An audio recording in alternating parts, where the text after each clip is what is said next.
So I'm pretty irritated about like the fact that people are still fucking with me after I thought we came to an understanding that that was not a good idea. I'm stressed out. It stresses me out. It's affected my health. And one of the things I used to do to manage stress was write music. Creative outlets help me manage stress. But since I can't do that, I have to find another creative outlet. And in the situation I'm in, it's hard. I got no tools to do so. So I've decided I'm going to write a story. I'm going to relay it to you guys. And hopefully that'll help me de-escalate here. Okay? So this is a story of a man named Dr. Freudo. Okay? This is a completely made up story. So Dr. Freudo is the world's leading dog hypnotist. And so what Dr. Freudo does is he has a small home office where his patients come to get dog hypnotist services, all right? And he's got like a pricing chart, like maybe $1,000 for a package of 3 sessions of dog hypnosis. You know, it's sort of increments, round numbers, but like easy to calculate numbers, okay? And he has this patient. So he has a lot of patients. He doesn't take insurance, and he's not accepting new patients. And his receptionist doesn't even pick up the phone anymore. Her name is Annie Freudo, okay? And she's got this one patient, Mr. Fentanyl. And Mr. Fentanyl brings his dog in and on a regular basis and buys the best package, and really Dr. Freudo does pretty good for himself. So nothing wrong there. Here's where the story gets complicated. We gotta have some interesting stuff in the story. So Dr. Freudo isn't a doctor. His real name is Don Freudo. He's actually like an official in an organized crime command structure, okay? And Mr. Fentanyl is not a patient, but he's a fence, which is like a way to transmit money from lowly like drug dealers to Dr. Freudo, who is really Don Freudo. And Mr. Fentanyl's dog is just a dog. Poor Mr. Fentanyl's dog, wrapped up in all this nonsense. So what generally happens is that these drug dealers provide their they take their cut, and they provide their money to Mr. Fentanyl, and he gives them their cut, and then so Mr. Fentanyl transmits and pays Don Freudo for who is really masquerading as Dr. Freudo for these sessions. But really, Mr. Fentanyl's dog is at home and doesn't really get the sessions. But it's a regular recurring appointment.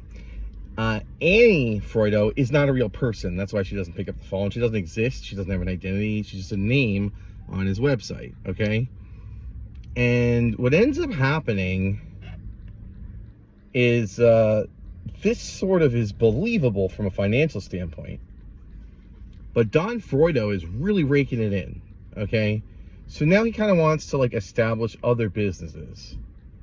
So he buys some other properties. They don't have to be offices. They can be other houses or whatever. And he sort of like, because each business has to have a registered address. So he sort of like uses that as the address. But as he expands, the problem is that he's basically making up the numbers, right?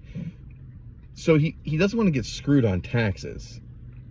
And as he expands, it gets to the point where like, even if he like had a really bad non-functioning year, his taxes would be like really high.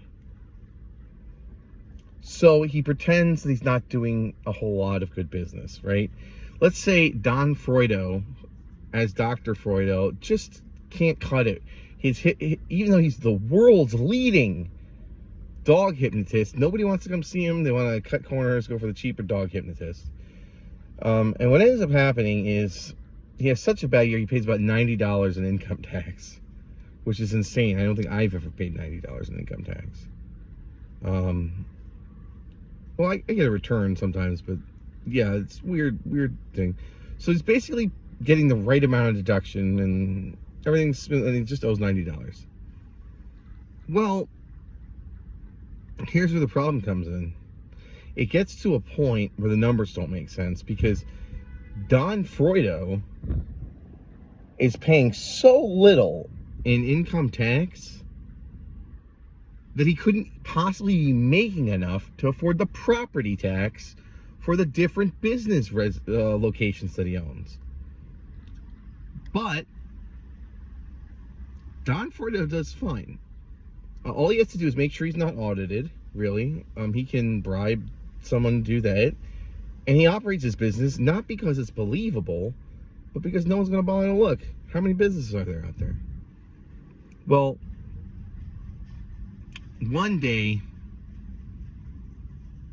Don Freudo's daughter pulls a stupid stunt, and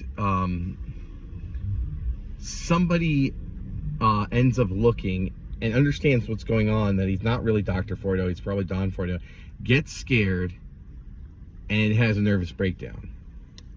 And then Don Freudo's daughter's solution is to feed into it, convince him he's crazy, tell everyone tell everyone not to believe him, and then try to like get him put somewhere and like out of the way so that no one will listen to him, no matter what he has to say. And this person who looked doesn't even particularly have a problem with the concept of Don Freudo. So like, it was a preemptive, ridiculous damage control measure. Well, the FBI ends up looking at the numbers, and they instantly realize something's wrong. So at first, Don Freudo really only has one option. He's got to pay his taxes. The taxes that he owes. He's got to make the numbers make sense at least, right? So he says like there was an accounting error and he owes a massive amount of money. And then he's real angry, and Don Freudo's daughter calls the guy who noticed and is like, "You're hurting my dad's business." And then they start threatening the guy. But right now, Don Freudo's liability is really only financial. Now, the FBI knows he's Don Freudo, but they can't really prove it. He's Dr. Freudo, he made a tax error. And the FBI is sitting there waiting for Don Freudo to pull some mafia shit. And lo and behold, because he has very little self-control, Don Freudo pulls some mafia shit. He involves too many people, they start messing up, a police officer's implicated, and in the end, Don Freudo ends up in jail. And so, why am I telling this story? It has a moral. The moral of this story is, don't fuck with the Space Force. And stop fucking with the Space Force. And maybe it's not too late for Don Freudo to avoid incarceration. It probably is too late, but you know. So anyway, I hope you all enjoyed that story. It made me feel a lot better, feel a lot less stressed out. I don't plan on having to tell any more stories as long as I'm not bothered. And yeah, thanks for listening, guys.